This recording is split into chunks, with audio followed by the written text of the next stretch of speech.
오늘 저는 우리 조금 전에 우리 자녀들이 읽어주었던 이 시편 126편의 이 5절 6절 말씀을 중심으로 반드시 기쁨으로 거두자는 제목으로 말씀을 증거합니다.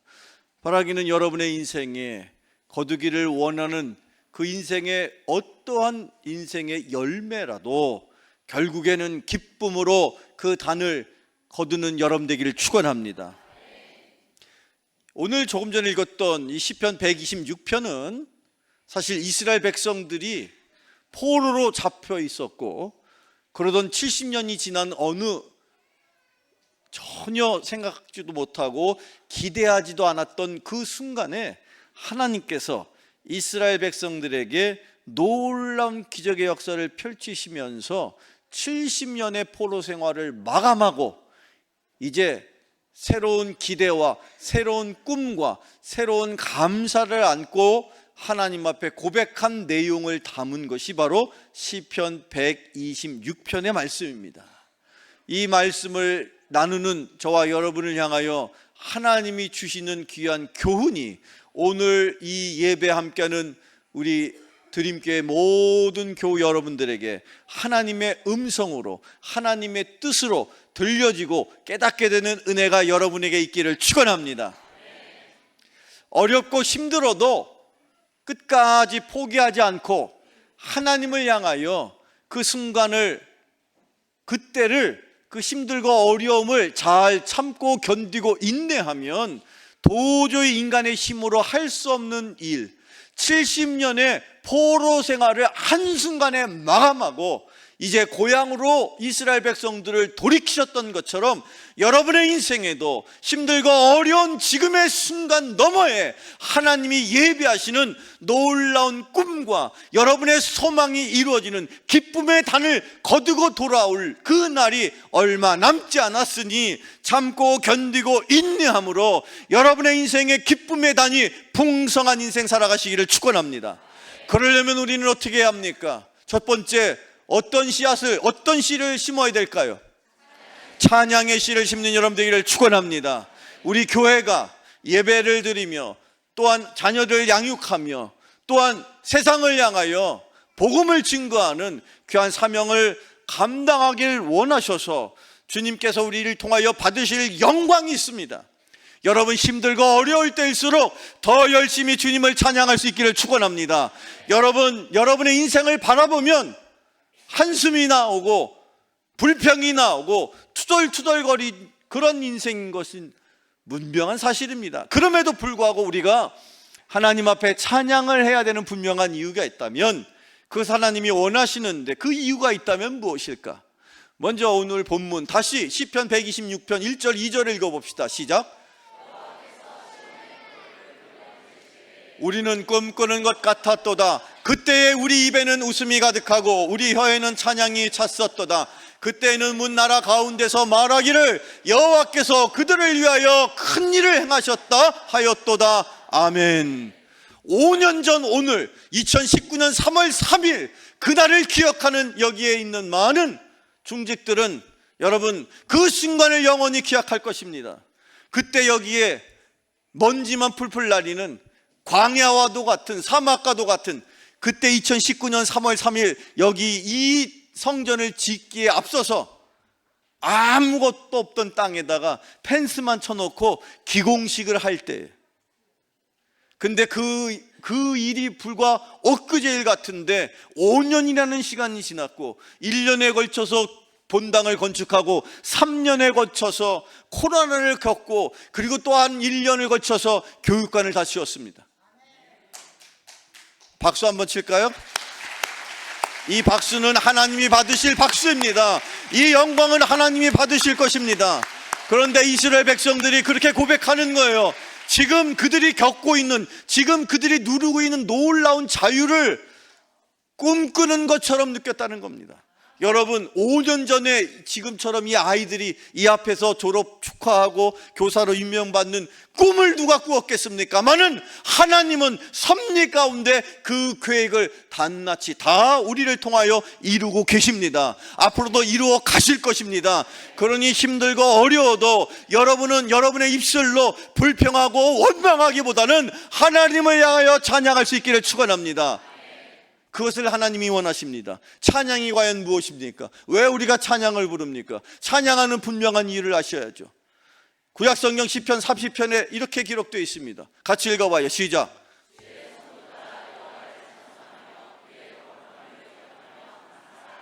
아멘.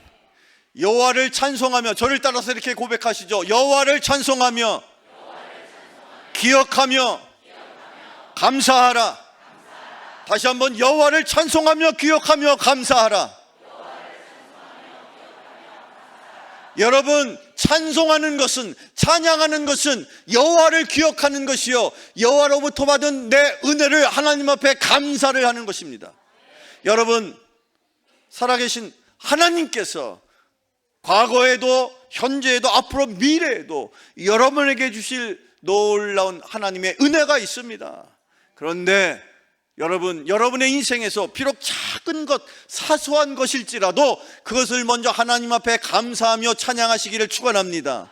찬양은 하나님의 일하심을 기억하는 것이고 하나님의 일하심을 하나님 앞에 감사로 고백하는 일입니다. 그래서 우리 교회는 무엇보다도 찬양을, 열심히 찬양을 준비하고 하나님 앞에 감사를 고백하는 여러분 되기를 축원합니다. 하나님이 그것을 기뻐하시는 것입니다.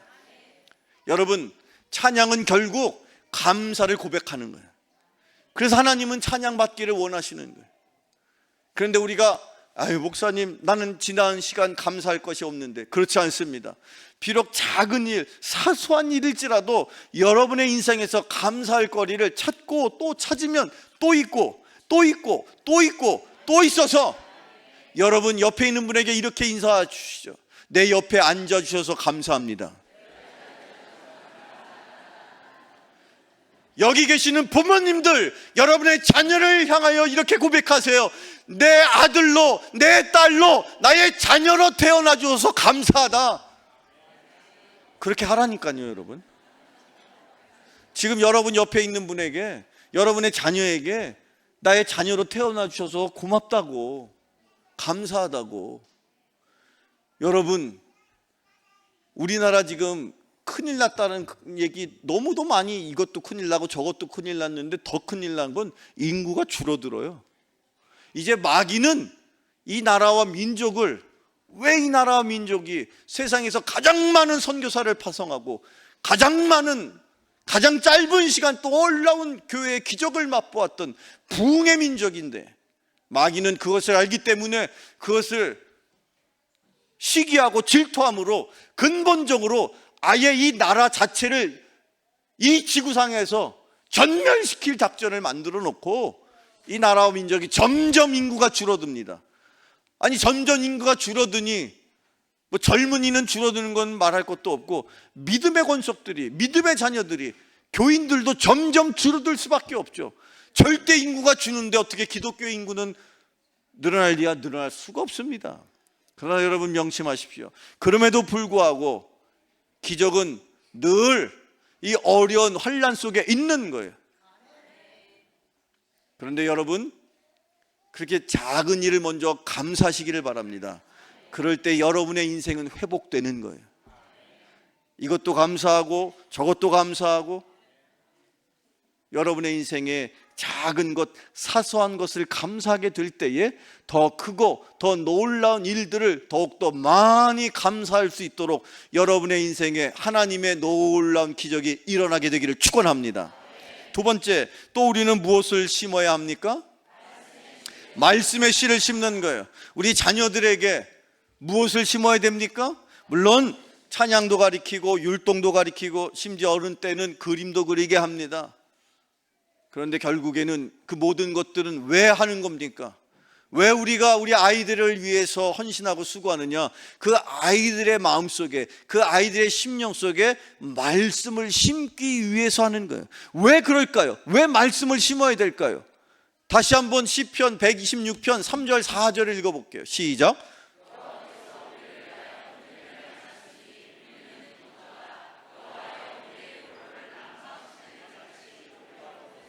아멘. 우리의 포로를 남방 시내들 같이 돌려보내소서. 지금 이스라엘 백성들이 포로로 잡혀 있었다고 그랬죠. 70년 동안 포로 생활을 하고 있었다고 그랬죠. 근데 하나님께서 그들을 구원해 주셔서 자유롭게 자유인이 되도록 만드셨다고 그랬습니다. 자, 그런데 그것을 비유적으로 표현하기를 저 남방의 시내들 같이 돌려보내소서. 저 남방의 시내들 같이 포로로 잡혀있던 자들을 자유롭게 해주세요 라고 기도하는 거예요.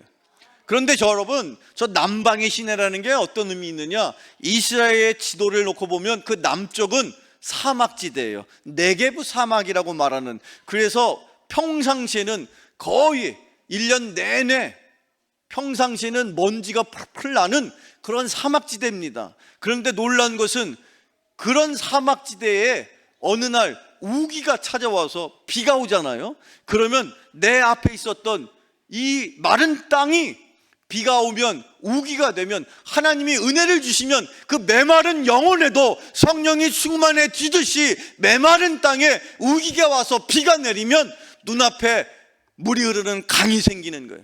그런 은혜가, 상상할 수 없는 은혜가, 여러분이 생각할 수 없는, 계획할 수도 없는, 기대할 수도 없는 은혜가 하나님의 말씀을 통하여 여러분의 인생에 심겨지기를 축원합니다.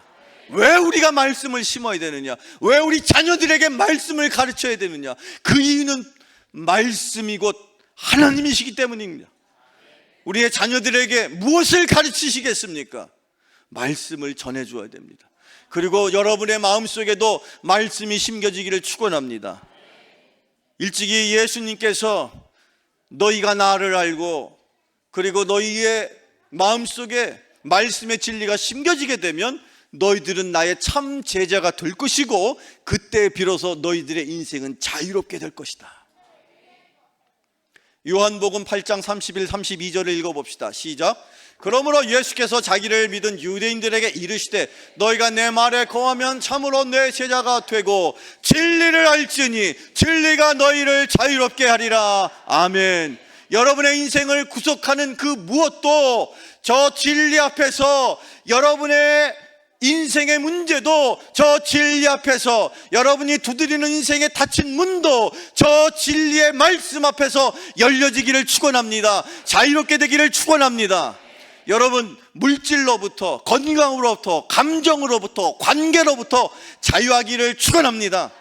여러분의 인생을 억누르고 있는, 여러분의 인생을 옥죄고 있는 물질의 문제, 건강의 문제, 인간 관계의 문제, 감정의 문제, 그 모든 문제, 아멘을 안 하는 문제, 어떤 문제라도 말씀을 통하여 해결받는 여러분 되기를 축원합니다. 말씀은요, 하나님이십니다. 예수님께서 일찍이 말씀하시기를 너희들이 진리를 알면, 예수님이 요한복음 14장에서 내가 곧 길이요 진리요 생명이다. 거기서 말하는 진리는 바로 예수님을 말해요. 그러니 그 진리를 안다는 것은 예수님을 안다는 거예요. 예수님을 만난다는 거예요. 예수님을 경험한다는 거예요. 우리는 말씀을 통해서 예수님을 알게 되고 예수님을 만나게 되고 예수님을 경험하게 될 것인데, 예수님을 만나는 사람, 예수님을 알게 되는 사람은 그 인생의 모든 문제로부터 자유하게 될 줄로 믿으시기를 축원합니다. 여러분의 인생의 가장 큰 문제는 무엇입니까? 죄의 문제입니다. 왜 죄가 문제가 됩니까? 그것 때문에 인간은 다 죽는 거니까. 그런데 우리는 죄의 문제를 해결했습니다. 죽음의 문제를 해결했습니다. 죄의 문제를 예수님께서 일찍이 나의 죄를 짊어지시고 핏값으로 나의 죄값을 치르셨으므로 나는 더 이상 죄값을 치를 이유가 없습니다. 그래서 주님을 믿는 자들에게 영원한 생명, 영생을 선물로 주셨습니다. 저 여러분은 지금 하나님 나라로 불려갈지라도 천국 백성이 될 것을 믿습니다. 그런 영원한 생명을 소유했기 때문에, 죽음의 문제를 해결했기 때문에, 그로부터 물질의 문제도 해결할 수 있고, 건강의 문제도 해결할 수 있고, 관계의 문제도 해결할 수 있고, 자녀 교육의 문제도 해결할 수 있으니 그 해결의 실마리가 바로 말씀인 것입니다. 말씀을 심는 자 되시기를 축원합니다. 말씀을 심으면 여러분의 인생의 결말에 기쁨의 단을 걷고 돌아오는 자들 될 것입니다. 우리의 자녀들, 5년 후, 10년 후, 작년에 초등학생들이 유동현 목사님이 이제 총괄 책임자가 되셔서, 물론 저도 따라갔습니다만 제주도에 애들이 2박 3일 캠프를 갔어요.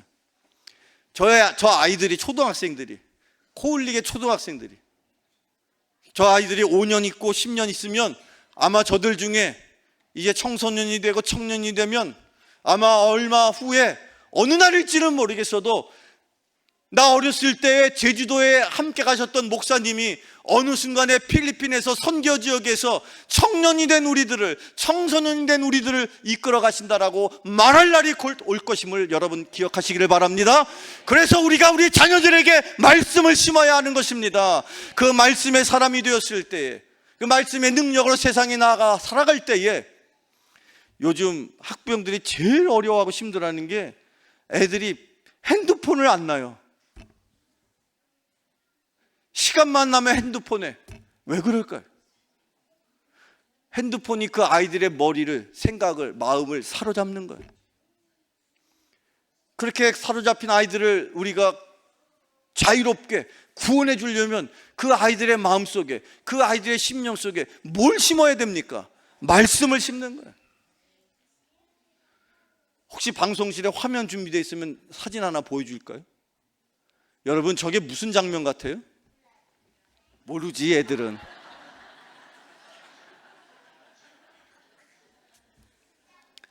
여러분, 저게요, 어와나 하는 아이들을 전국에서 모아가지고 큰 실내 체육관에다 모아놓고 어와나 올림픽이라는 걸 하는 거예요. 그 어와나라는 단어가 영어 성경에 디모데후서 2장 15절에 거기에 표현되어 있기를, 영어로 표현되어 있기를 approved workmen are not ashamed, 한글로 풀면 부끄러움이 없는 인정받은 일꾼이라는 뜻이야. 우리의 자녀들을 말씀으로 가르쳐서, 저 프로그램이, 어원하라는 프로그램이 아이들을요 한 40분은 뛰놀게 해. 그리고 한 40분 또 불러가지고 성경을 가르치고 암송을 해서 아이들에게 배지 같은 걸로 달아주면서 상을 주는 거야. 계속 동기부여하는 거야. 말씀을 가르치고 게임하고, 말씀을 가르치고 또 상 주고.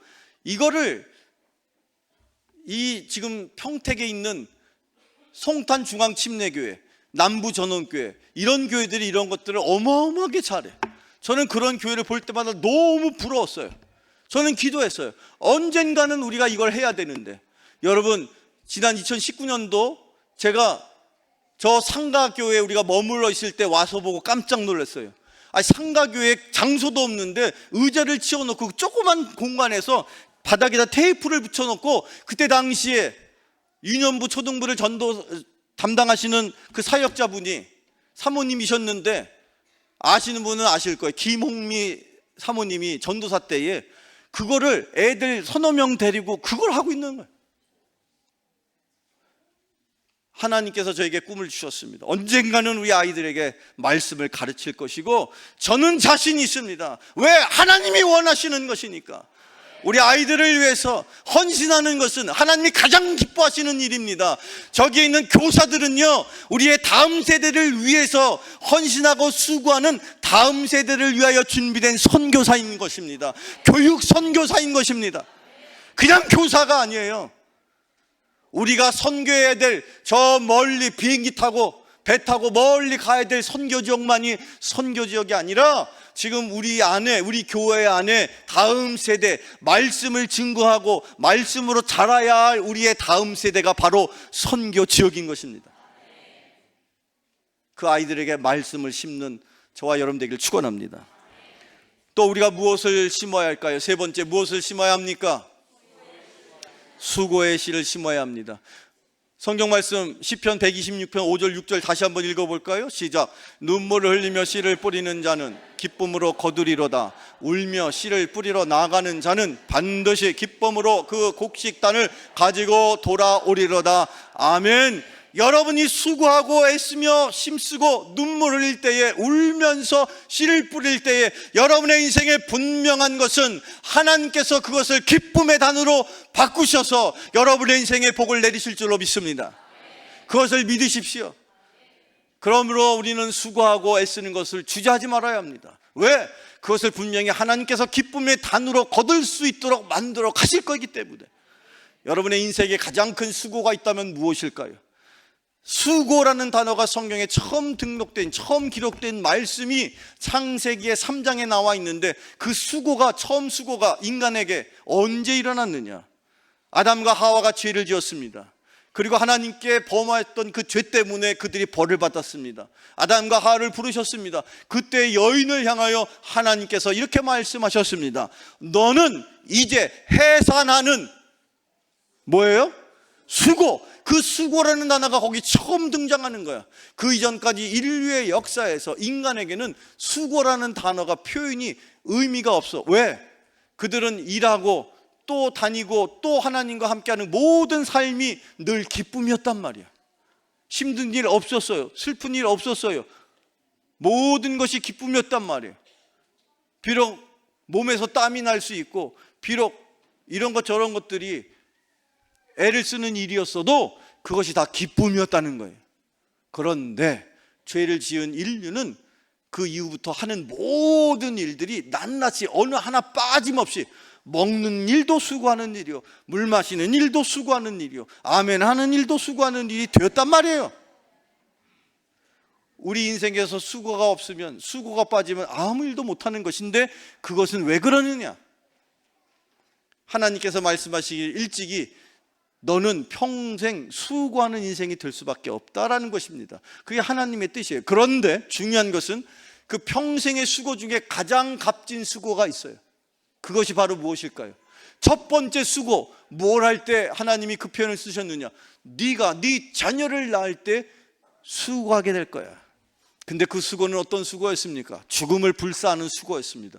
아기를 낳다가 죽는 사람들 많이 봤습니다. 죽을 수도 있습니다. 그럼에도 불구하고 새로운 생명을 잉태하고 그 생명을 계속해서 우리가 하나님이 원하시는 사람으로 우리가 계속해서 양육하려면 출산의 수고 이후에 더 필요한 양육의 수고, 훈련의 수고, 즉 교육의 수고가 있어야 하는 거예요. 우리 인생에 해야 되는 많은 수고 중에 가장 값진 수고가 바로 사람을 키우는, 사람을 가르치는 수고인 것을 꼭 기억하시기를 바랍니다. 오늘 제가 준비한 마지막 말씀입니다. 신약성경 사도 바울은 이렇게 증거하고 있습니다. 같이 읽어봐요. 시작.